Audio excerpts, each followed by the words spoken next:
Cuando pensamos en nuestro futuro profesional, vienen a nuestra mente muchas ideas. ¿Cuánto costará? Que quede cerca de casa, que me permita compartir experiencias fuera del país, que cuente con tecnología de avanzada, que tenga un excelente plan docente y muchos requisitos más. Entonces nos preguntamos, ¿existe una universidad que agrupe todo lo que un verdadero profesional de éxito necesita para su formación? El mundo globalizado en el que vivimos nos exige una evolución constante. Por eso, en la Universidad César Vallejo nos renovamos, porque tus sueños no pueden detenerse. Porque sabemos que tu formación académica es esencial para que seas un profesional de éxito.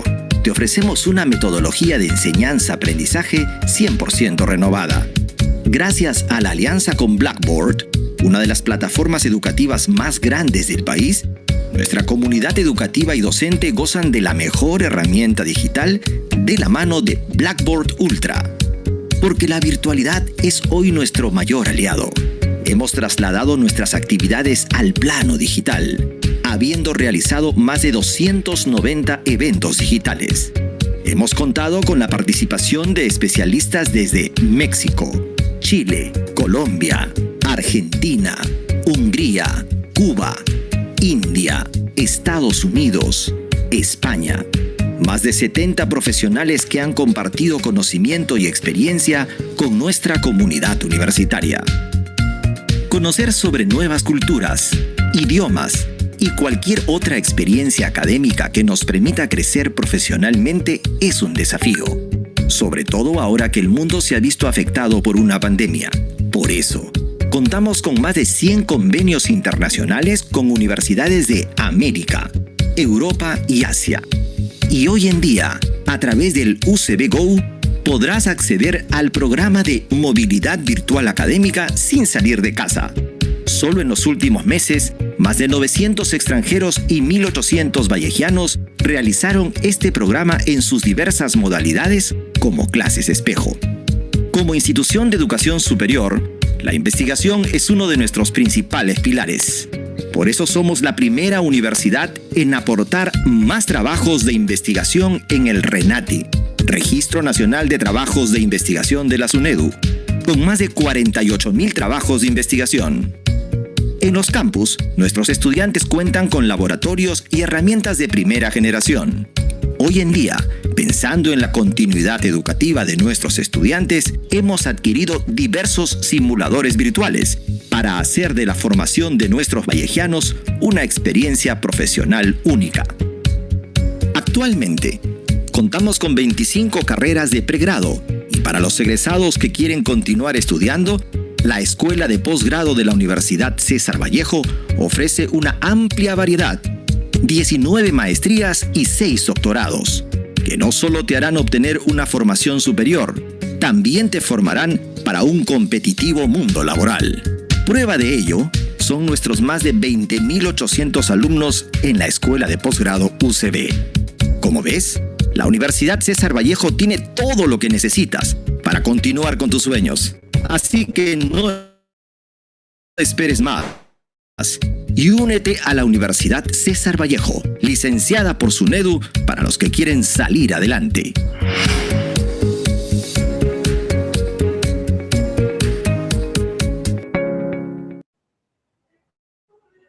Muy buenas tardes, distinguida concurrencia. La Facultad de Derecho y Humanidades, la Escuela Profesional de Derecho del Campus Chiclayo de la Universidad César Vallejo, en el marco del desarrollo de nuestras actividades académicas, tenemos nuestro cuarto Viernes Jurídico, con la presencia en esta oportunidad de nuestra coordinadora de escuela, la doctora Diana Anacleto Silva, y básicamente la notable presencia del ponente, el doctor Jefferson Moreno. Dejo en esta oportunidad a dar la bienvenida a nuestro evento académico a nuestra coordinadora de escuela. Doctora Diana. Buenas tardes, doctor Jefferson Moreno Nieves. Buenas tardes, estimados estudiantes, docentes de la Universidad César Vallejo. Para la Coordinación de Escuela de Derecho de la filial Chiclayo es un honor tener este viernes jurídico, cerrando el ciclo de viernes jurídico del semestre 2021-1, al doctor Jefferson Moreno Nieves, quien es un connotado especialista en el derecho penal y que muchos estudiantes estaban ansiosos por escuchar la ponencia del día de hoy. Como sabemos, la educación es el arma más poderosa que se puede usar para cambiar el mundo, y la Universidad César Vallejo contribuye a ello, y también contamos con la presencia de este destacado expositor que muy gentilmente aceptó la invitación de nuestra universidad para compartir los conocimientos, porque eso es lo que hacen los maestros, comparten los conocimientos con los estudiantes y nos ayudan a avanzar en este camino de la educación. Sin más preámbulos, doy el uso de la palabra a Luz primero para que nos lea la hoja de vida del doctor Jefferson Moreno Nieves, y le reitero la bienvenida y el agradecimiento por estar en nuestra Casa Superior de Estudios. Muchas gracias, doctora Diana. Doctor Jefferson Moreno Nieves, abogado por la Universidad de San Martín de Porres, magíster en enseñanza del derecho por la Universidad de San Martín de Porres, estudios de maestría en ciencias penales de la Universidad de San Martín de Porres, estudios de maestría en litigación oral y sistema acusatorio en la Universidad de Medellín, Colombia, estudios de litigación oral en la Universidad de California, Western School of Law, San Diego, Estados Unidos, y conferencista nacional en temas de derecho procesal penal. Tenemos en esta oportunidad, con el tema a desarrollar, el ofrecimiento de prueba en la etapa de juzgamiento al doctor Jefferson Moreno Nieves. Doctor, muy buenas tardes y bienvenido. Muy buenas tardes con todos los miembros de la universidad. Yo decía ahora en la tarde, le tengo mucho aprecio a la Universidad César Vallejo. He visitado muchas de sus sedes, he estado en Chiclayo en algunas oportunidades. Yo conocí el Salón de Litigación Oral, muy bonito. Yo fui jurado de uno de los equipos, uno de los mejores equipos que yo pude ver en un trío femenino espectacular en uno de los concursos de litigación oral que organizaba el Ministerio de Justicia. Así que yo les agradezco muchísimo la invitación. Créanme que el honor es enteramente mío. Y fíjense, después de tanto tiempo, ya en esta etapa de pandemia, sin la calidez del contacto presencial, voy a intentar conversar un poquito con ustedes en este tiempo de la prueba en específico y a ver si nos concentramos un poquito de la prueba en juicio. Como siempre, voy a intentar entregarles información que para ustedes sea altamente productiva. Hay dos pilares que vamos a trabajar hoy día. Dos pilares, fíjense. No importa lo que digas, no importa lo que sepas, el proceso penal, sobre todo el juicio, es el lenguaje de la prueba, ¿sí? Es fundamental, es fundamental. Yo vengo de una declaración ahora, me perdonarán ustedes los minutitos de retraso, y en la mañana he tenido reuniones constantes con algunas personas, unos clientes defendidos, posibles defendidos, y ellos me contaban un caso y me decían, Jefferson, es que eso no ha sido así, mira, la verdad es que a mí me tiraron la piedra primero y me rompieron la cabeza, yo nunca agredí a nadie, eso lo tengo en un video, Jefferson, te lo juro, está en mi celular. Y cuando revisamos el celular, bueno, el celular lo habían reseteado y no tenían el video. Es decir, no teníamos nada, ¿no? Pasa cuando ahora me dicen, no, es que la víctima en realidad se va a retractar, ella ha dicho que se va a retractar porque en realidad así no han pasado las cosas, nunca se cometió ningún tipo de delito en contra de ella y ella nos ha dicho que va a firmar el documento. Hasta que nosotros no lo tengamos presentado en el proceso, finalmente no existe. Ya que es un caso un poquito mediático y quizá puede interesarles. John Kelvin agarra y dice, no, ella se ha pegado solita, ¿no? Ella solita se ha golpeado. Ah, espera un ratito. Entonces, si vas a sostener una posición como esa tan extrema, de nada te sirve si es que no la pruebas, ¿no? No, en realidad, ella es la que me agrede. De nada te sirve si no lo pruebas, ¿no? En un proceso penal, si tú no pruebas, no tienes nada. Y hoy la sociedad ha avanzado tanto como sociedad con tecnología y todo lo demás. Miren cómo estamos haciendo esta conferencia. Y la Universidad César Vallejo tiene un sistema interesantísimo, yo lo sé, para la transmisión de sus clases virtuales, etcétera. Pero todo eso ayuda en un proceso penal. Fíjense, ayuda muchísimo. ¿Ah?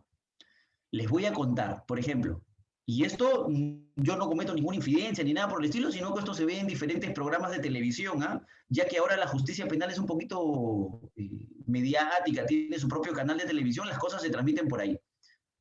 Un juez llama a otro juez y le dice, oye, necesito que ayudes a mi amigo que es abogado, que tiene un caso en tu juzgado para que le saquen una sentencia favorable. Ya le dice, no hay problema, hay que reunirnos. Y luego la fiscalía dice, efectivamente, ellos se reunieron, se fueron a almorzar, en el almuerzo coordinaron que la sentencia iba a salir a favor del litigante, etcétera. Es lo que ustedes conocen en la televisión como el caso Cuello Blanco. Y claro, llega el imputado, el investigado y dice, imposible, yo nunca me he reunido. Porque claro, en principio uno diría, es tu palabra contra la mía, ¿no? Es como el infiel, niégalo hasta el final.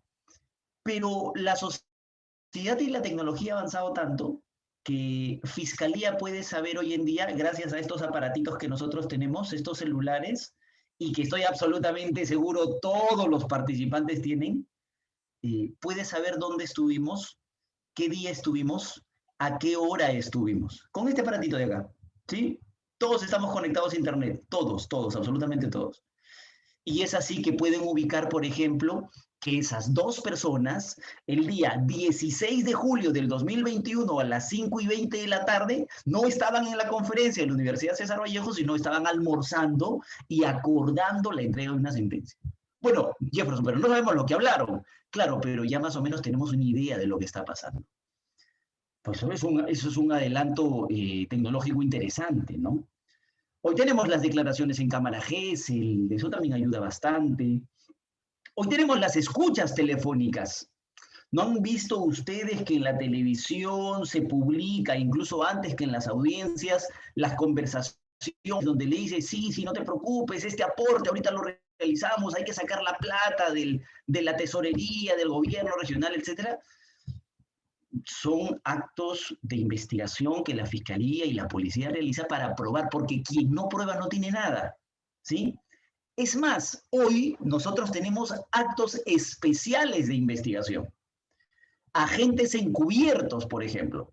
Un efectivo policial, lo que antes uno veía en televisión, uno ahora lo ve en la realidad peruana, y se los digo yo que les digo todos los días. Un efectivo policial autorizado por un fiscal que se hace pasar por un hombre de vida delincuencial para poder infiltrarse en una organización criminal, por ejemplo. Eso también lo tenemos hoy día. También tenemos la opción de encontrar a alguien con la droga, transportando la droga, y lo dejamos. Y le hacemos una circulación vigilada a ese bien hasta poder encontrar a dónde va. Porque ya nos cansamos de atrapar solamente a los burritos, que son aquellas personas que son contratadas solamente para llevar de un lugar a otro. Ahora queremos llegar más arriba. Entonces dejamos que la droga siga su círculo, su tránsito, para que nosotros podamos encontrar más o menos a ver quién es el destinatario. Es decir, infinidad de cosas. Es más, esto, claro, esto todavía recién por ahí estamos, pero la videovigilancia a través de dron ya nosotros la tenemos reconocida legalmente, por ahí que se ha intentado aplicar en uno que otro caso, pero de que cada vez va a ser más difícil para el delincuente y cada vez la labor de investigación y de prueba va a ser más sólida, sin lugar a dudas, ¿sí? Sin lugar a dudas. Entonces, todo ese camino yo lo quiero recorrer con ustedes ahorita, en unos minutos. Fíjense, cuando tú estás en un proceso penal, la prueba tiene caminos, tiene etapas. Como ustedes bien saben, queridos estudiantes, el proceso penal peruano tiene 3 etapas, y son 3 etapas lógicamente construidas. Llega alguien, le toca la puerta a la fiscalía y le dice, me han robado, o me han violado, o han cometido un acto de corrupción, me han secuestrado, han matado a mi vecino. Entonces tocan la puerta de la fiscalía y le dicen, señor fiscal, esto ha pasado, y el fiscal dice, bueno, no sabemos qué ha pasado. Hay que investigar, y arrancas una primera etapa, que es la etapa de investigación preparatoria, para saber qué es lo que ha pasado, ¿no? Esa es la idea. Una vez que el fiscal sabe qué es lo que ha pasado, pasa a la siguiente etapa, si es que se ha convencido de que tiene un caso sólido y que ha pasado como han denunciado que ha pasado, acusa, y va a una etapa intermedia, ¿cierto? Intermedia para ver si es que se van a un juicio y a la persona finalmente la terminan condenando. Esas son las tres etapas lógicas de un proceso penal. Primero investigas, te convences de lo que pasó, una vez convencido, acusas, y en la etapa intermedia se analiza si tu acusación está bien hecha, y luego te vas para juicio, para probar que efectivamente así sucedieron los hechos y que la persona es responsable. Así como el proceso penal tiene sus etapas, la prueba también tiene sus etapas. Fíjense, la primera etapa de la prueba es la obtención de la prueba. Eso es lo que se conoce como el camino probatorio. Así como el delito tiene un iter criminis igualito, la prueba también tiene un camino, ¿sí? Y lo primero que hay que hacer es obtenerla, hay que encontrarla. Y hay que encontrarla de algún lado. Por ejemplo, cuando tú estás en la etapa de investigación, rara vez uno va a llegar a la certeza de saber efectivamente qué pasó, sino que tenemos que encontrar determinados datos que nos ayuden a suponer qué es lo que puede haber pasado, ¿no? Entonces llamamos a un testigo, lo llamamos a declarar. Le decimos, señor testigo, a ver, cuéntenos por favor usted qué es lo que ha podido ver ese día, ¿cierto? En un delito de lavado de activos, uno agarra y dice, de verdad este señor no tiene tanto dinero, pero no ha logrado justificar todo el dinero que tiene, entonces hay que obtener una prueba, hay que mandar a hacer una pericia contable, por ejemplo. Si tú encuentras un polvito blanco, ¿sí? A los intervenidos, pues no lo agarras directamente, sino lo sometes a una prueba química, ¿no? Entonces hay que someterlo a la obtención. La prueba primero hay que obtenerla, hay que encontrarla, donde esté, hay que encontrarla. Y es labor de la fiscalía y de la policía encontrarla, ubicarla. Y eso es fundamental, este primer pasito es fundamental, porque la práctica peruana demuestra que ese pasito de obtención de la prueba en muchos casos se hace de manera ilegal, que eso es lo que da pie a la conocida prueba ilícita. Tú puedes obtener la prueba, la puedes encontrar de cualquier lado, puedes llamar testigos, puedes traer documentos, puedes mandar a hacer pericias, puedes hacer vigilancia, puedes mandar tu agente encubierto, etcétera, pero siempre tienes que hacerlo dentro del marco legal primero, y segundo, tienes que hacerlo respetando los derechos fundamentales de las personas, ¿sí? Les voy a poner un ejemplo, fíjense. Durante la investigación, y esta es verídica, es de la vida real, ¿eh? Yo voy subiendo el nivel de los ejemplos porque sé que ustedes ya conocen más o menos de este tema. Esto es en la vida real, fíjense, en la obtención. A lo largo de la investigación, imagínense, Jefferson Moreno es investigado, ¿sí? Jefferson Moreno investigado, y yo tengo derecho como investigado a participar en absolutamente todas las diligencias que la Fiscalía programe. No puede haber diligencia sin que yo no participe, o por lo menos que me avisen que va a haber la diligencia. Ya si no voy es mi problema, pero tienen que avisarme. Si no me avisan, ese acto de investigación terminaría siendo ilegal porque no ha permitido la contradicción. Pasa esto. Un día se aparece un testigo, y este es un caso derivado de Chiclayo, dicho sea de paso, sino que lo conoce la Fiscalía Suprema, por los actores, por la calidad de los investigados. Un día le toca la puerta a la Fiscalía un testigo y le dice, señor fiscal, quiero declarar. Ya, está bien, pero ¿ahorita? Sí, claro, ahorita quiero declarar. Era las 9 de la mañana. Le toca la puerta a la fiscalía, le dice quiero declarar, la fiscalía lo recibe y le dice, pero ¿respecto de qué caso? Bueno, quiero declarar sobre la investigación contra Jefferson y yo tengo mucha información que dar sobre él y le voy a dar toda la información,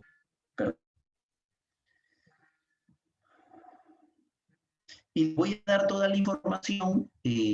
yo tengo en contra de él. acá tengo ay, perdón, me olvidé el UCB con la información que tengo de él.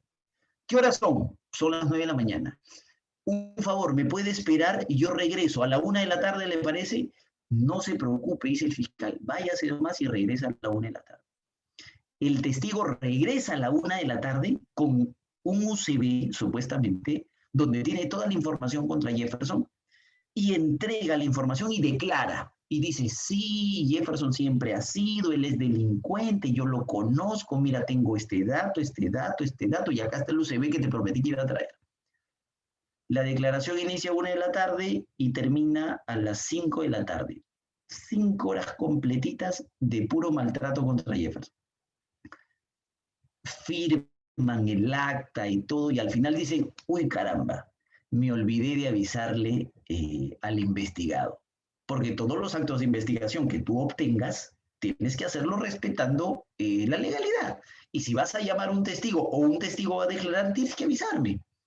No, y la fiscalía dice, no, pero es que fue urgente, fue muy rápida la cosa y yo no sabía en qué momento avisarte. No, un ratito. Pero el testigo llegó a las 9, se fue y luego regresó a la 1 y tú no me avisaste ni siquiera en ese trayecto para yo poder preguntarle. Si tú no me permites preguntarle al testigo, te estás lesionando un derecho que es fundamental, el de la contradicción en su manifestación de defensa, en el control de la actividad probatoria, en la obtención de la prueba. Fíjense, ahí tenemos un problema, tienes que tener cuidado. La prueba no se obtiene por obtenerla, tienes que obtenerla respetando derechos fundamentales. Porque si no, después, esa que tú has obtenido la vamos a tener que botar del proceso porque está manchada, porque está podrida, porque ha sido obtenida lesionando derechos fundamentales. Entonces, mucho cuidado con la obtención de la prueba. Ahora que yo estuve analizando, incluso ayer estuve en una conferencia con la exministra de la Mujer, en los casos de violencia familiar, por ejemplo, no vaya a pasar que tú obtienes información a partir de la declaración de la víctima, ¿sí? Declara Dalia Durán, declara John Kelvin, y la fiscalía dice, no me queda claro, necesito más información, necesito obtener más información, así que voy a hacer una confrontación entre ellos. Esa confrontación está prohibida en delitos de violencia contra la mujer, por ejemplo. Entonces, la obtención de la información se convirtió en ilegal. Hay que tener mucho cuidado, porque la sociedad tiene que saber que más importante que obtener información a toda costa es respetar los derechos de los ciudadanos. Eso es un primer pasito, que es importante. Normalmente, esta primera parte, esta obtención se realiza en la investigación, porque es el momento donde encuentras, es el momento donde buscas, ¿no? Una vez que ya has obtenido la información, ya el testigo declaró, ya el documento lo encontraste, ya la pericia la mandaste a hacer. Por ejemplo, hay un pronunciamiento muy interesante y que es calientito, con ustedes todavía no lo he conversado, yo lo he intentado difundir, lo he publicado, lo he llevado a audiencia, etcétera, y hemos ganado. Es que ahora las pericias, ojo, fíjense esto, la obtención de las pericias, tú tienes un investigado, un defendido, o tú mismo, cuidado que en la casa del jabonero que no cae resbala, tú eres investigado por delito de lavado de activos, por delito de enriquecimiento ilícito, por delito de apropiación ilícita, etcétera, y te mandan a hacer una pericia. Imaginemos en este caso una pericia contable. Hay que obtener información. Hay que saber si de verdad sus ingresos calzan, no calzan, si son legales, no son legales, lo declaró, no lo declaró, etcétera. Y ahora, a raíz de un pronunciamiento muy interesante del subsistema anticorrupción de la Corte Penal Nacional, cuando tú quieras obtener una pericia, lo que tienes que hacer es notificar, eso estaba en el código regulado legalmente, notificar al investigado para que el investigado designe a su perito. Y él te diga, bueno, tú tienes tu perito fiscal, yo tengo mi perito, acá está. Y los dos peritos se sientan en una sola mesa, que es la que se denomina mesa de trabajo pericial, y los dos juntitos como hermanos empiezan a analizar la información juntos, para que puedan llegar a una conclusión juntos. Porque lo que antes se hacía era que la fiscalía designaba a su perito, el investigado el investigado designaba a su perito, pero por gusto, porque el perito de la fiscalía hacía sus cosas solito, se iba, seguro se lo mandaba a su asistente, Dios sabe cómo lo haría, pero presentaba su pericia y decía, no, Jefferson tiene un desbalance patrimonial. Entonces tu perito, el que tú habías designado como investigado, tenía que analizar esa pericia y por ahí presentar sus observaciones. Y ahora ya no. La obtención de esa información la tienen que hacer los dos juntitos, por ejemplo. Si eso no se hace, tienes un acto de prueba obtenida de manera ilegal. ¿Se dan cuenta? O sea, la obtención de la prueba es fundamental, fundamental, ¿correcto? Primer pasito. Ya la tienes, ya la obtuviste, la encontraste, la pericia ya la hiciste, el testigo ya declaró, todo legal, imaginemos. Toda la información está en la investigación. De nada te sirve tenerla en la investigación si es que solo le sirve para generar convicción al fiscal. Yo les dije que el proceso penal tenía 3 etapas. Una primera etapa de investigación, una etapa intermedia y un juicio. En la investigación, el fiscal obtiene, investiga y se genera una idea. Y se convence, por eso es que el código utiliza el término elementos de convicción, elementos que le generan convicción al fiscal. El fiscal se convence y te acusa. Y dice, no, Jefferson es autor del delito de lavado. Jefferson es autor de delito de estafa. Ya me convencí con todo lo que he obtenido. Y tú igual, pensaste que todo lo que habías obtenido y habías puesto en la investigación, al fiscal lo había convencido de que tú no eras responsable, pero bueno, él se ha convencido de que sí. Y ahí viene la segunda parte, la parte del ofrecimiento de la prueba. Ya la tienes, ¿sí? Ya está en la investigación. Ahora hay que ofrecerla. Y para eso está la etapa intermedia. Como el fiscal ya se convenció y ya se generó la idea de que efectivamente Jefferson Moreno es responsable, ahora ofrece la prueba y dice, quiero que lo condenen. Y para eso vamos a ir a juicio. Pero para ir a juicio tú tienes que ofrecer tu prueba. Si quieres ir a juicio tienes que llevar armas. Entonces ahora vamos a revisar qué armas vas a llevar. Bien, mi primera arma es la declaración testimonial de Hilary Chauca. Mi segunda arma, es decir, ofreces tu prueba en la etapa intermedia. Lo mismo hace el acusado, que ya dejó de ser investigado, ahora pasó a ser acusado. El acusado dice, bien, así que el fiscal me quiere llevar a juicio, ya. Entonces yo también voy a ofrecer mi prueba, esa que él no ha valorado. Por ejemplo, la pericia no la ha valorado, ¿sí? La pericia psicológica de la víctima, el fiscal no la está ofreciendo, yo la ofrezco, esta es mi arma para juicio. Y ambos ofrecen aquello que previamente ha sido obtenido, ¿se dan cuenta? Esta etapa de ofrecimiento de la prueba, como regla general, se da en la etapa intermedia. ¿Qué tienes que cumplir? ¿Qué tienes que respetar para que tu ofrecimiento sea aceptado? Ojo, ya el fiscal asumió una posición, tú te has convertido en su contraparte y ambos le ofrecen la prueba a un tercero imparcial, que es el juez de la investigación preparatoria, ¿cierto? Imagínense ustedes al doctor Richard Concepción, por ejemplo, que es uno de los jueces de investigación preparatoria más conocidos del Perú. Absolutamente imparcial, ¿cierto? Entonces tú le ofreces la prueba y el señor juez analiza si es que se acepta o no se acepta, si es que se admite o no se admite. Y ahí viene, después del ofrecimiento, el análisis de la admisión de la prueba. Ojo, todavía seguimos en la etapa intermedia. Para que tú logres que un juez de investigación preparatoria te admita tu prueba, tú tienes que cumplir 4 requisitos. 4. Primero, tu prueba tiene que ser pertinente, ¿sí? A Jefferson Moreno lo invitan para hablar de la prueba y se pone a hablar de las recetas que ha aprendido para cocina en la pandemia. O sea, imagínense, ¿no? Absolutamente impertinente.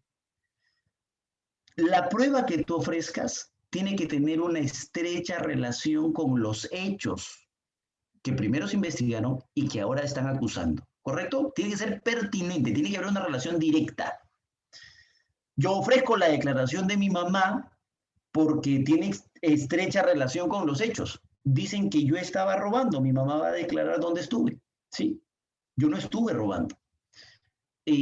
Segundo, la prueba tiene que ser útil. Tiene que ser útil, te tiene que servir para algo, te tiene que servir para probar tu posición. Si eres fiscal, para probar, ya sea que el sujeto utilizó amenaza. Por ejemplo, yo ofrezco como fiscal el certificado médico legal de la víctima, porque la víctima tiene una fractura en la mano derecha. ¿Por qué es útil? Porque eso me va a ayudar a probar en el juicio que la víctima sufrió lesiones, sufrió violencia por parte del acusado. Tienes razón, es útil. Igualito el investigado también cuando ofrece su prueba tiene que acreditar que la prueba es útil. Voy a ofrecer mi pericia contable. ¿Por qué la pericia contable? Porque con esa pericia voy a poder demostrar que todos mis ingresos son lícitos, que no tengo ningún tipo de desbalance patrimonial. Tienes razón, sí te ayuda. Si pruebo o no pruebes otra cosa, pero por lo menos tú consideras que es útil en ese momento. Entonces tienes, primero, pertinente, segundo, útil, y tercero, conducente. La prueba existe en el mundo, aquí, ahorita. Esta grabación es una prueba, ¿sí? Mi declaración testimonial es una prueba. La constancia que a ustedes les van a dar de su participación en este evento es una prueba. Pero eso existe en la realidad. Pero para ingresar al proceso penal tienes que tocar la puerta y pedir permiso. Para eso hay determinados puentes. Y esos puentes son los medios de prueba. Dependiendo de qué fuente de prueba, eso que existe en la realidad se trate, tú puedes ingresar al proceso a través de los determinados puentes que son los medios de prueba, ¿sí? Fuente de prueba, lo de la realidad, medios de prueba, los puentes para ingresar al proceso. Y los puentes de prueba son muy concretos. Existe un puente que se llama puente testimonial o medio de prueba testimonial, medio de prueba pericial, medio de prueba documental, medio de prueba material. Si tú tienes a una persona que ha visto los hechos pero que no ha participado, ¿a través de qué puente lo ofreces? No lo vas a ofrecer a través del puente documental, pues, ¿no? Tienes que ofrecerlo a través del medio de prueba testimonial, por ejemplo. Si tú tienes el cuchillo con el que apuñalaron a la víctima, ¿a través de qué puente lo ofreces? No lo vas a ofrecer a través del medio de prueba pericial, pues, ¿no? Tiene que ingresar a través del medio de prueba material, porque cada fuente de prueba tiene su puente. Esos son los medios de prueba, ¿correcto? Entonces, ¿cuándo es conducente un medio de prueba? Cuando esa fuente ingresa por el puente correcto. Y acá se las pongo difícil,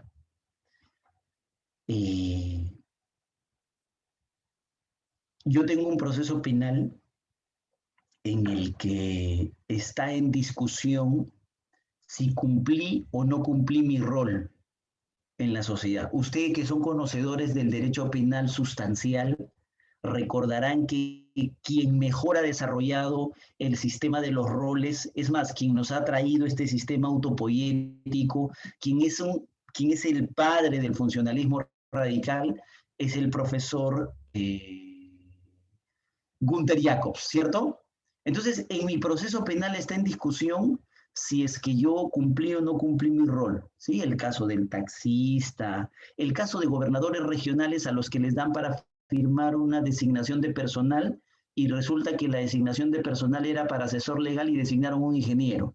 Pero yo no sé, pues yo no soy recursos humanos, yo solamente firmo para saber si cumplimos o no nuestro rol, ¿no? Hay que comprar mascarillas, hay que comprar alcohol, ¿sí? Entonces, como yo no soy químico ni nada por el estilo, le encargo a alguien que compre las cosas y a mí me dicen, ¿está todo correcto? Sí, está todo correcto, entonces yo firmo. No hay que ver si cumplí o no cumplí mi rol, que es lo que constantemente ha estado pasando en esta pandemia. Imagínense que para probar que yo cumplí mi rol, lo llamo al profesor Günther Jacobs. Ahorita, delante de ustedes, acá tengo su número. Lo llamo y le digo, doctor, un favor, ¿usted cree que me puede hacer un informe jurídico? ¿Sí? Una opinión respecto de si yo cumplí o no cumplí mi rol. Y el doctor me hace el informe por la estima, ¿no? Y ese informe yo lo presento al proceso penal. ¿Qué ha pasado? Ha pasado más de una vez. les voy a dejar esta pregunta a ustedes para que me vuelvan a invitar a otra conferencia. ¿A través de qué puente lo hacen ingresar al proceso? Solo les voy a decir esto. No puede ser el puente del medio de prueba testimonial porque el doctor Jacobs no ha visto los hechos, ¿sí? No ha visto cómo pasaron, no los ha percibido a través de los sentidos, no los ha visto, no los ha oído, no los ha palpado, ¿sí? Es decir, el testigo es aquel que percibe los hechos a través de los sentidos y el profesor no ha hecho eso. Así que no puede ser medio de prueba testimonial. No puede ser medio de prueba pericial, porque el doctor es un experto ¿en qué? En derecho. Y el derecho no se prueba. El tercer puente, ¿qué sería? El medio de prueba documental. No puede ser un medio de prueba documental porque quien está dando su opinión es una persona.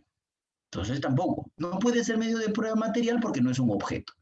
Se las dejo ahí porque esa es una discusión que nosotros tenemos al día de hoy y que ha intentado ser solucionada con la reforma que estamos teniendo, que hasta donde tengo entendido ya fue aprobada por el Congreso de la República, del Código Procesal Constitucional, porque el Código Procesal Constitucional ahora, esta semana ha sido aprobada, permite la incorporación de este tipo de informes jurídicos y les ha puesto el nombre de lo que la Corte Interamericana de Derechos Humanos llama los amigos de la Corte. Si ustedes quieren subir su lenguaje, los amicus curiae, ¿sí?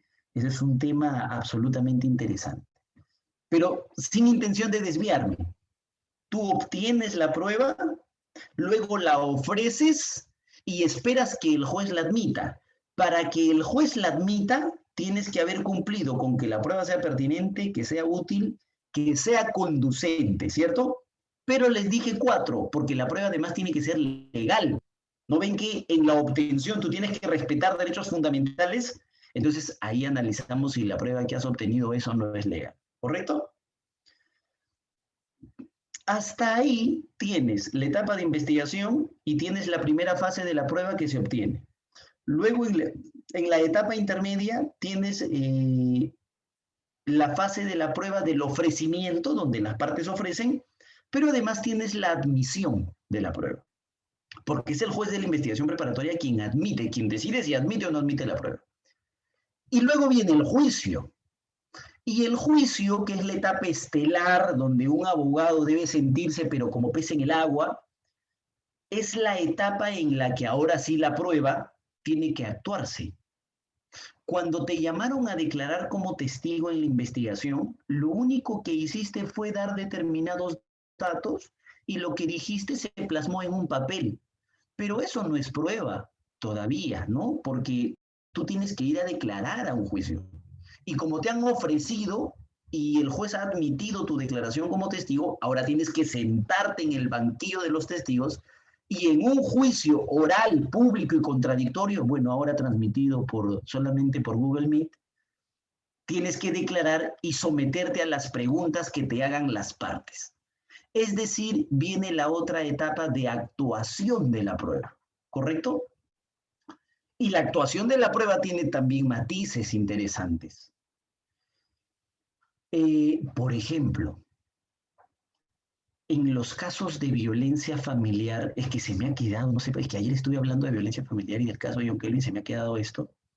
En los casos de violencia familiar, por ejemplo, la víctima normalmente debería ir a declarar al juicio para que se actúe su declaración. Pero tanto es que nuestro sistema ahora protege a la víctima, no solamente le dice, dame la información y la maltrata, no, sino que le pide información y la cuida, que como regla general está prohibido que una víctima de delito de violencia familiar o delitos sexuales, por ejemplo, o víctimas menores, vayan a declarar a un juicio, por ejemplo, ¿no? Ese es un matiz que ustedes van a encontrar. Excepcionalmente, desarrollado en el Acuerdo Plenario 1/2011, donde la Corte Suprema analiza la prueba en los delitos sexuales, es posible que la víctima declare en juicio, es posible, pero es una excepción. La regla es que no declare en juicio, ¿sí? Pero bueno, la regla es que el testigo vaya a juicio, que el perito vaya a juicio.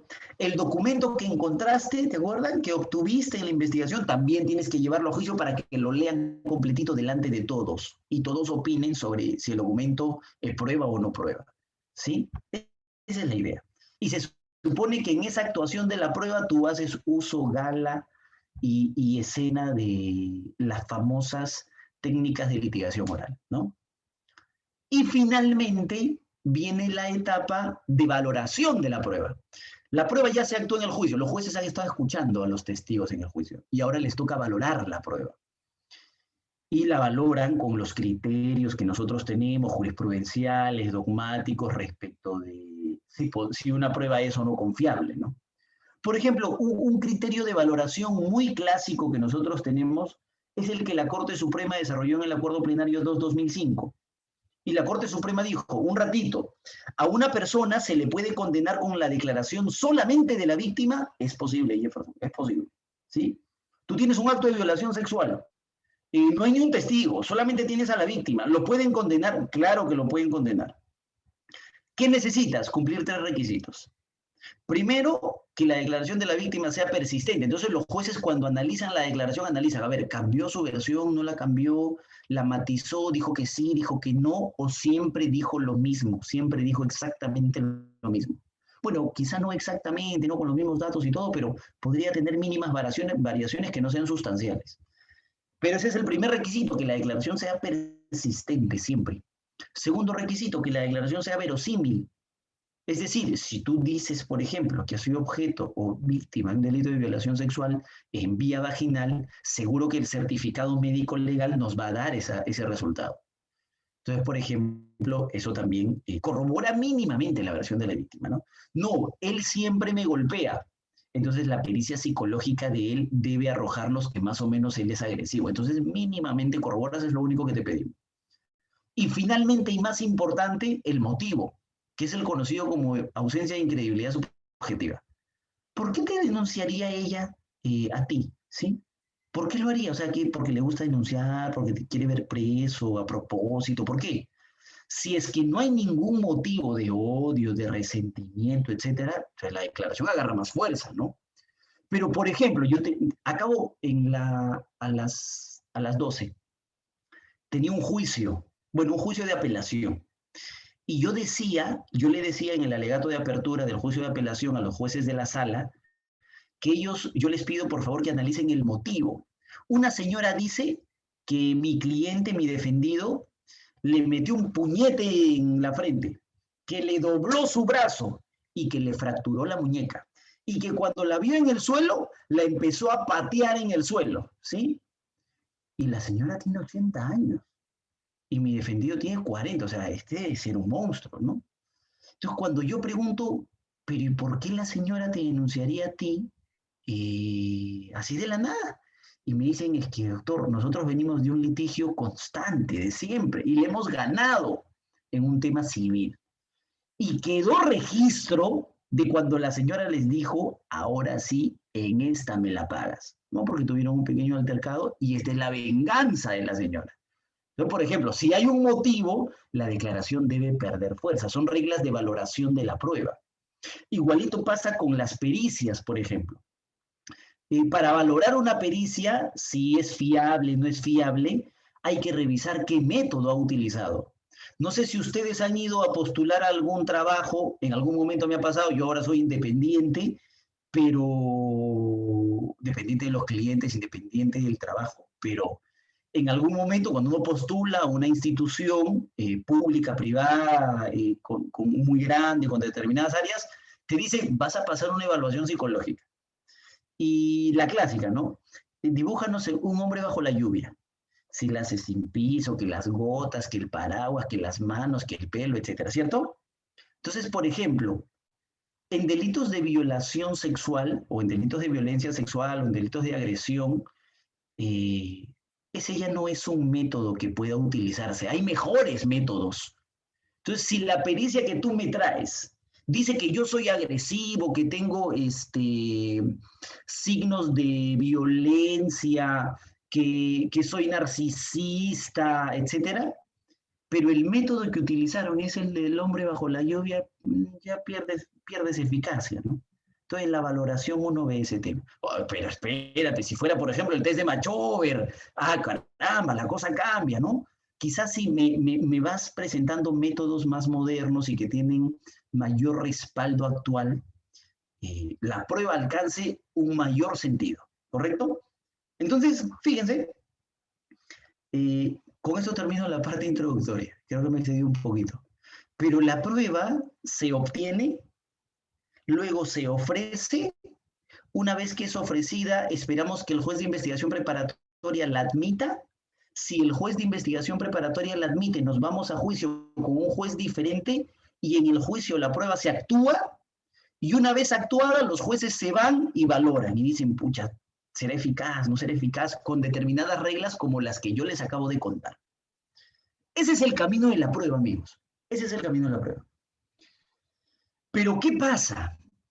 Que en nuestro país, lo digo con el mayor de los respetos, pero nuestro sistema procesal penal ha establecido que los jueces sean un poquito metiches, ¿sí? Que tengan algunas potestades adicionales, sobre todo en el juicio. Voy a tratar de no extenderme mucho.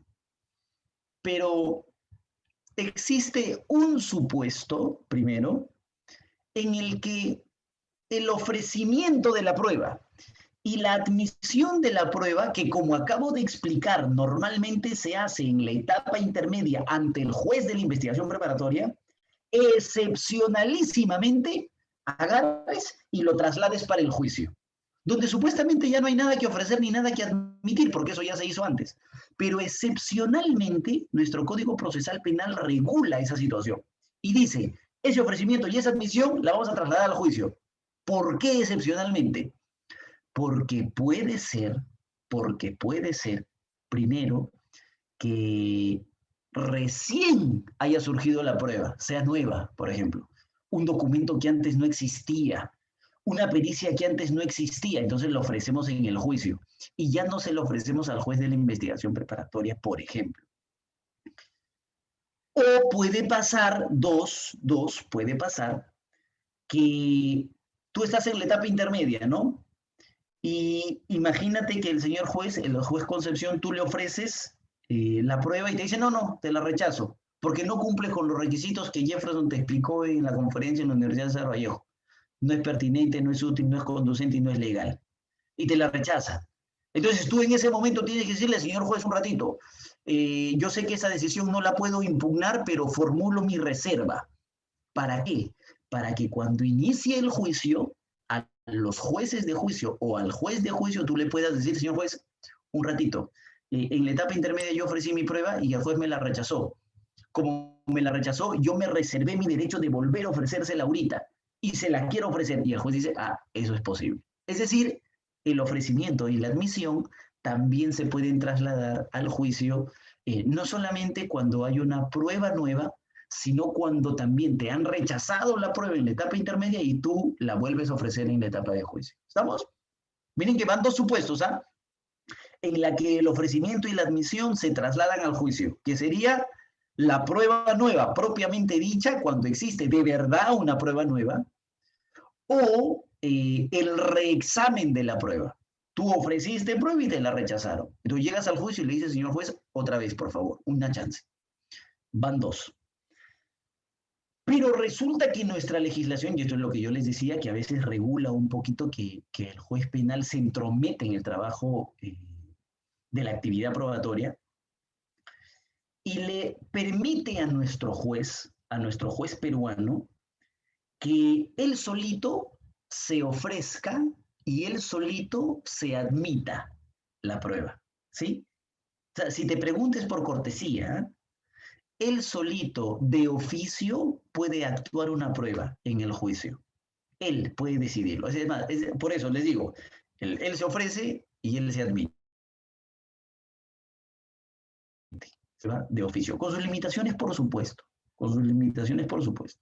Como por ejemplo la limitación de no suplir el trabajo de las partes. Mucho cuidado. Yo he tenido un juicio, por ejemplo, donde la fiscalía se olvidó de ofrecer una prueba documental importantísima, se olvidaron.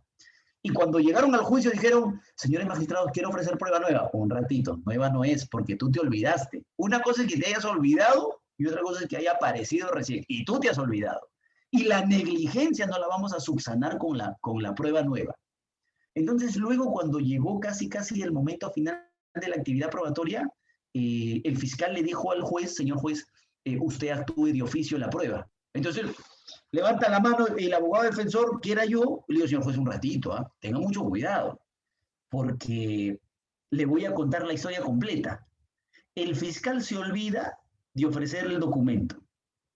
Llega a juicio, intenta ofrecerlo porque él consideraba que para su posición era importante y usted se lo rechaza.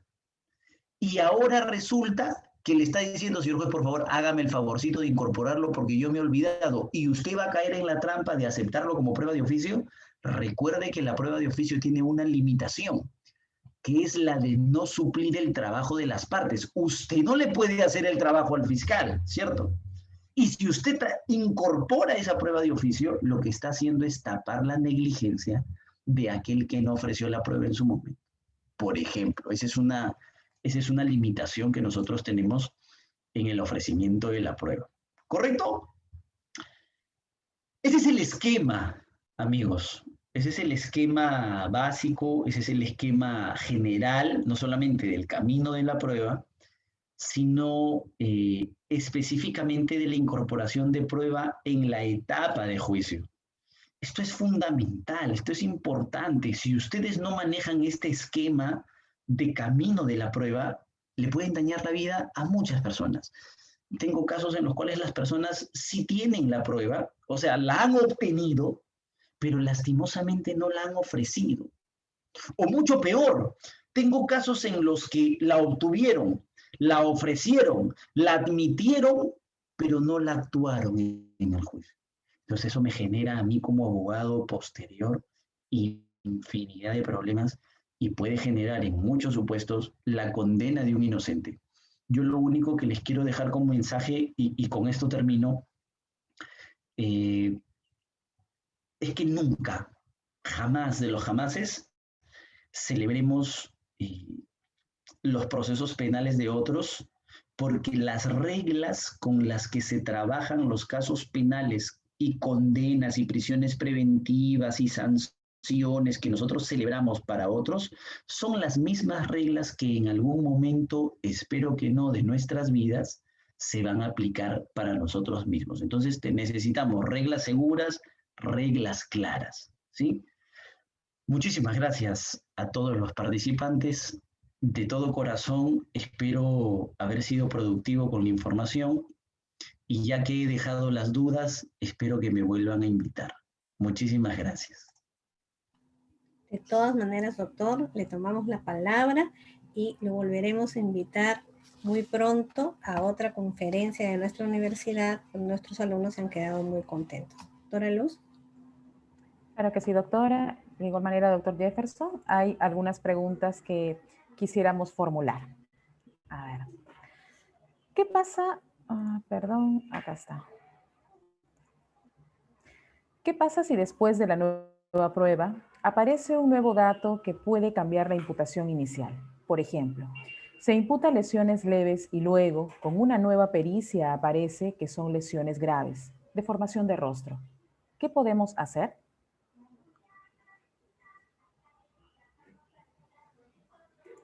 Perdón, a ver, hay una posibilidad interesantísima. Nuestro código, yo creo que en su finalidad, yo tengo un artículo escrito sobre el tema.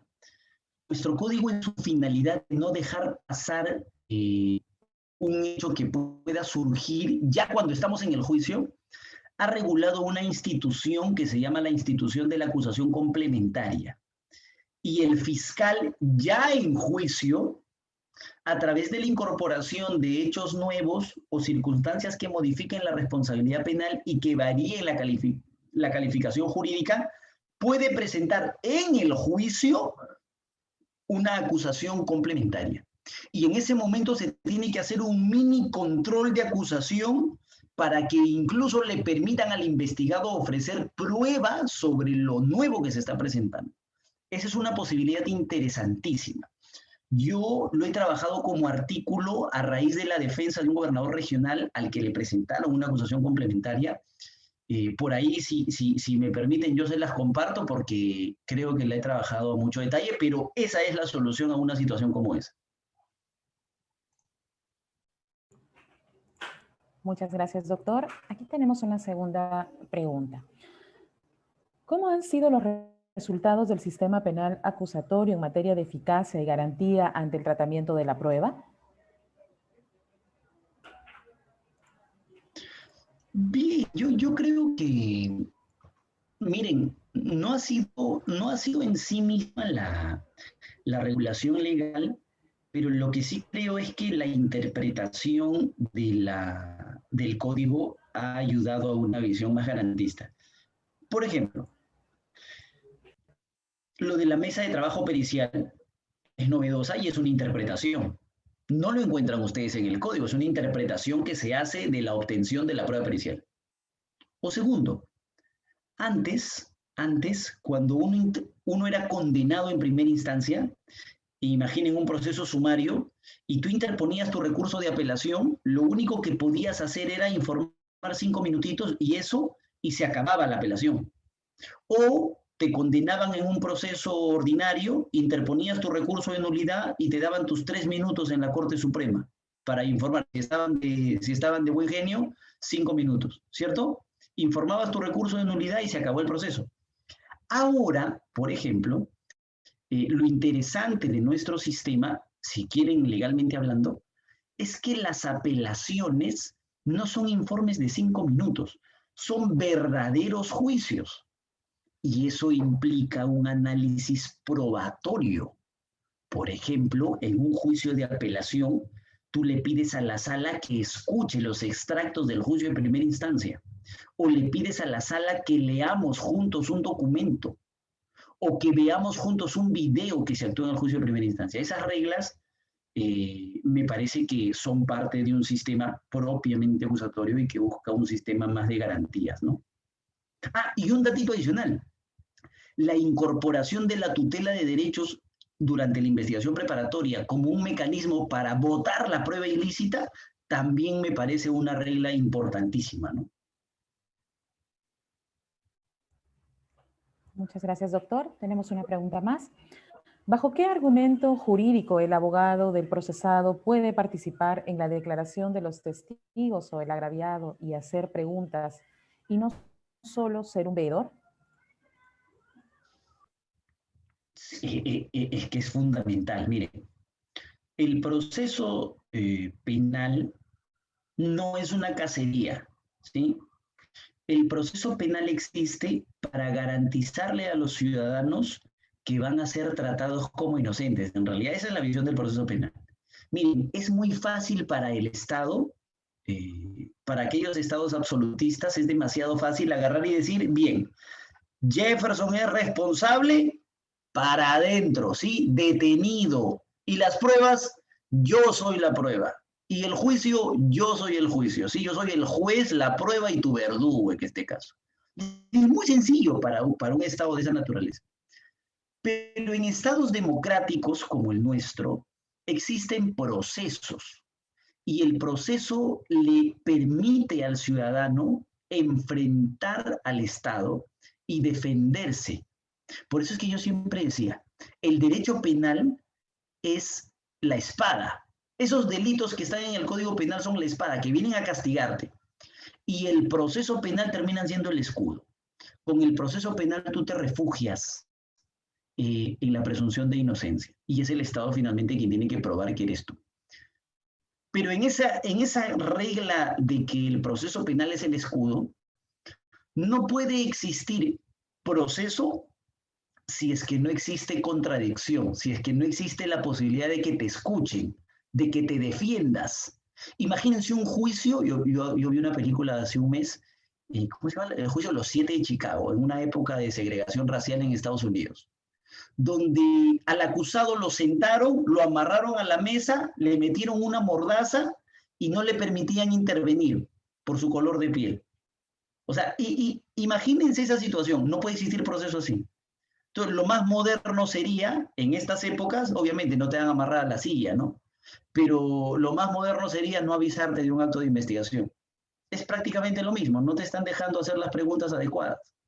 Entonces, jurídicamente hablando, la garantía procesal constitucional de la defensa, que es la base de la contradicción, que sustenta a su vez el proceso penal, es lo que permite que tú no seas un convidado de piedra y que tengas que participar en las diligencias, ¿no?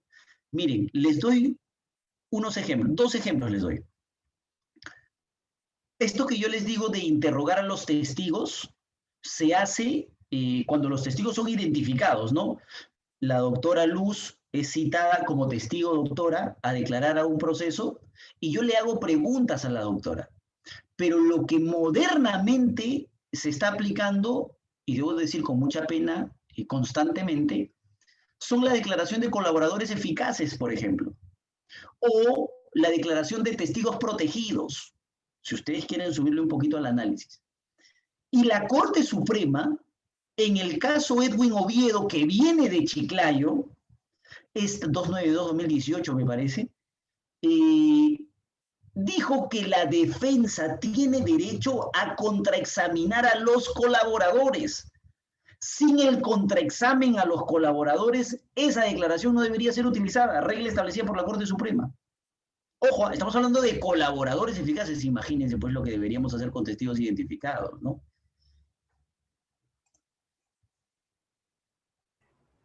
A ver, mi doctor. Tenemos un par de preguntas más. Las pericias, las pericias en mesa de parte de trabajo, ¿es parecido al debate pericial que regula el nuevo Código Procesal Penal?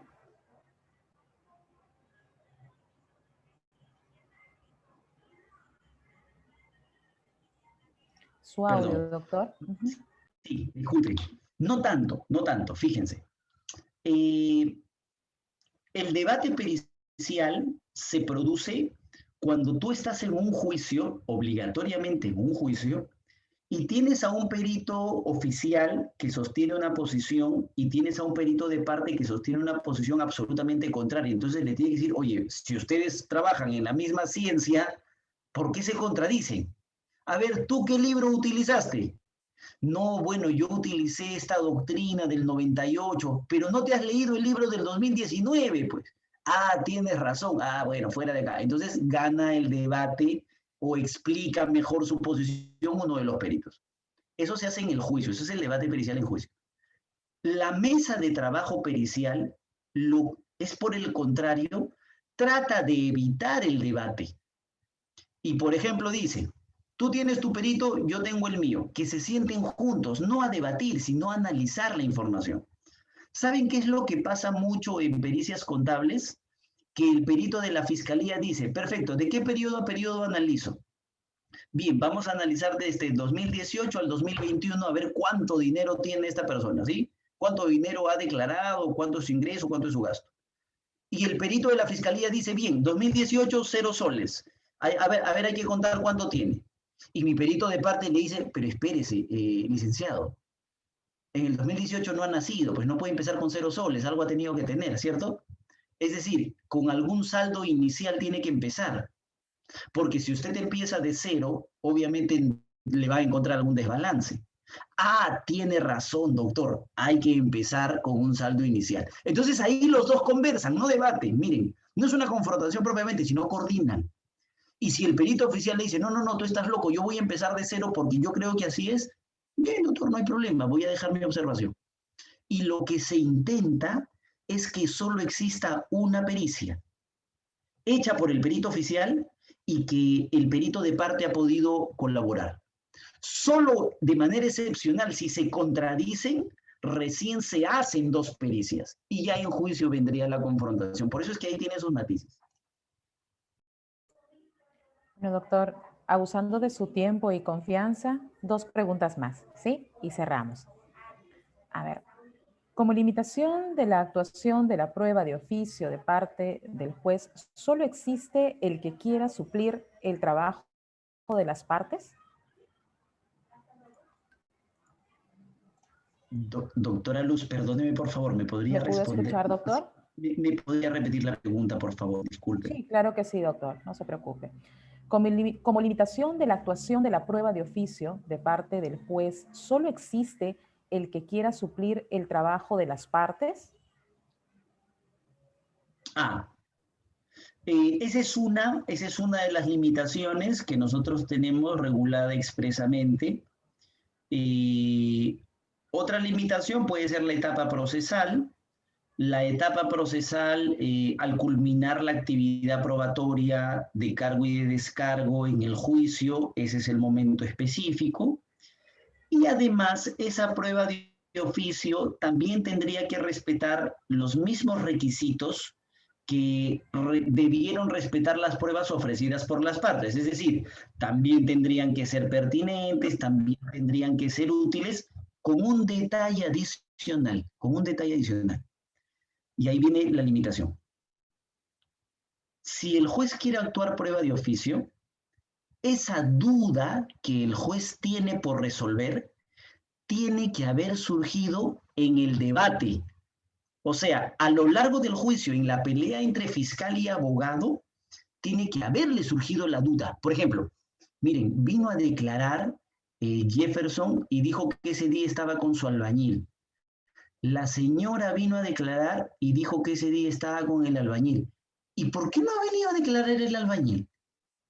Me ha surgido la duda a partir de lo que han declarado estos órganos de prueba. Entonces, esa es otra limitación, por ejemplo, que esa actuación de la prueba de oficio tiene que surgir de la duda del proceso penal. Muchas gracias, doctor. Y terminamos con esta pregunta. En casos de violencia familiar, ¿cuándo es pertinente o cuáles son las excepciones para que la víctima declare?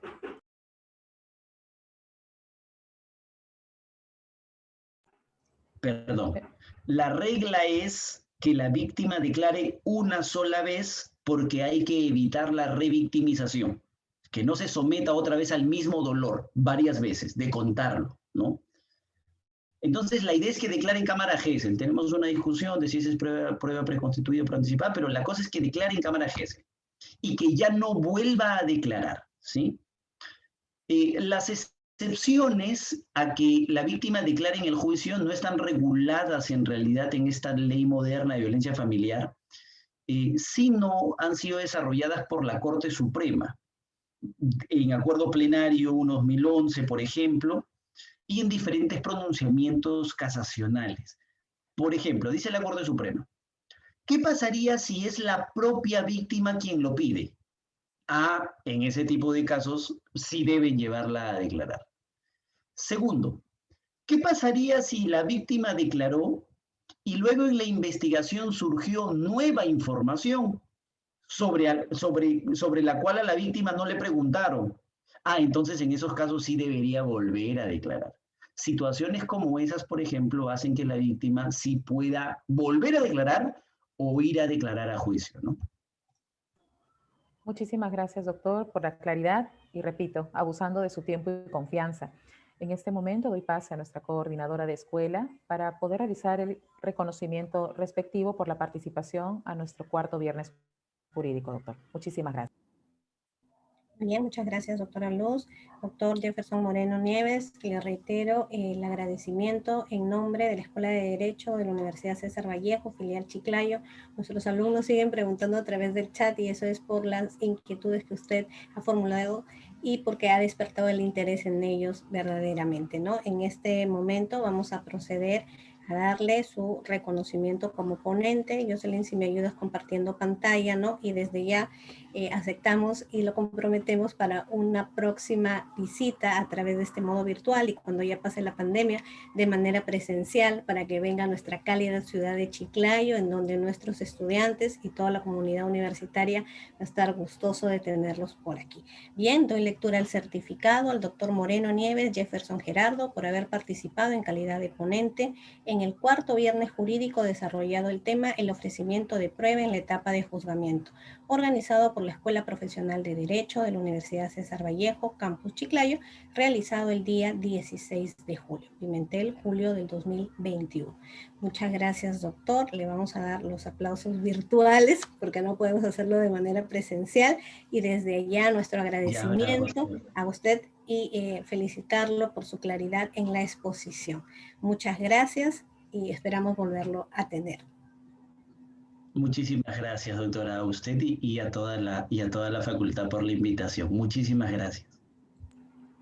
Muchísimas gracias, doctor. Muchísimas gracias, doctora Diana, con su venia. Estimados estudiantes, nuestro cuarto viernes jurídico y último, por cierto, del semestre 2021-1 ha culminado. Linda tarde. Permiso. Con su permiso. Hasta luego. Gracias. Hasta luego, doctor. Cuando pensamos en nuestro futuro profesional, vienen a nuestra mente muchas ideas. ¿Cuánto costará? Que quede cerca de casa, que me permita compartir experiencias fuera del país, que cuente con tecnología de avanzada, que tenga un excelente plana docente y muchos requisitos más. Entonces nos preguntamos, ¿existe una universidad que agrupe todo lo que un verdadero profesional de éxito necesita para su formación? El mundo globalizado en el que vivimos nos exige una evolución constante. Por eso, en la Universidad César Vallejo nos renovamos, porque tus sueños no pueden detenerse, porque sabemos que tu formación académica es esencial para que seas un profesional de éxito. Te ofrecemos una metodología de enseñanza-aprendizaje 100% renovada. Gracias a la alianza con Blackboard, una de las plataformas educativas más grandes del país, nuestra comunidad educativa y docente gozan de la mejor herramienta digital de la mano de Blackboard Ultra. Porque la virtualidad es hoy nuestro mayor aliado. Hemos trasladado nuestras actividades al plano digital, habiendo realizado más de 290 eventos digitales. Hemos contado con la participación de especialistas desde México, Chile, Colombia, Argentina, Hungría, Cuba, India, Estados Unidos, España. Más de 70 profesionales que han compartido conocimiento y experiencia con nuestra comunidad universitaria. Conocer sobre nuevas culturas, idiomas y cualquier otra experiencia académica que nos permita crecer profesionalmente es un desafío. Sobre todo ahora que el mundo se ha visto afectado por una pandemia. Por eso, contamos con más de 100 convenios internacionales con universidades de América, Europa y Asia. Y hoy en día, a través del UCB Go, podrás acceder al programa de movilidad virtual académica sin salir de casa. Solo en los últimos meses, más de 900 extranjeros y 1.800 vallejianos realizaron este programa en sus diversas modalidades como clases espejo. Como institución de educación superior, la investigación es uno de nuestros principales pilares. Por eso somos la primera universidad en aportar más trabajos de investigación en el RENATI, Registro Nacional de Trabajos de Investigación de la SUNEDU, con más de 48.000 trabajos de investigación. En los campus, nuestros estudiantes cuentan con laboratorios y herramientas de primera generación. Hoy en día, pensando en la continuidad educativa de nuestros estudiantes, hemos adquirido diversos simuladores virtuales para hacer de la formación de nuestros vallejianos una experiencia profesional única. Actualmente, contamos con 25 carreras de pregrado y para los egresados que quieren continuar estudiando, la Escuela de Posgrado de la Universidad César Vallejo ofrece una amplia variedad, 19 maestrías y 6 doctorados, que no solo te harán obtener una formación superior, también te formarán para un competitivo mundo laboral. Prueba de ello son nuestros más de 20.800 alumnos en la Escuela de Posgrado UCB. Como ves, la Universidad César Vallejo tiene todo lo que necesitas para continuar con tus sueños. Así que no esperes más y únete a la Universidad César Vallejo, licenciada por SUNEDU para los que quieren salir adelante.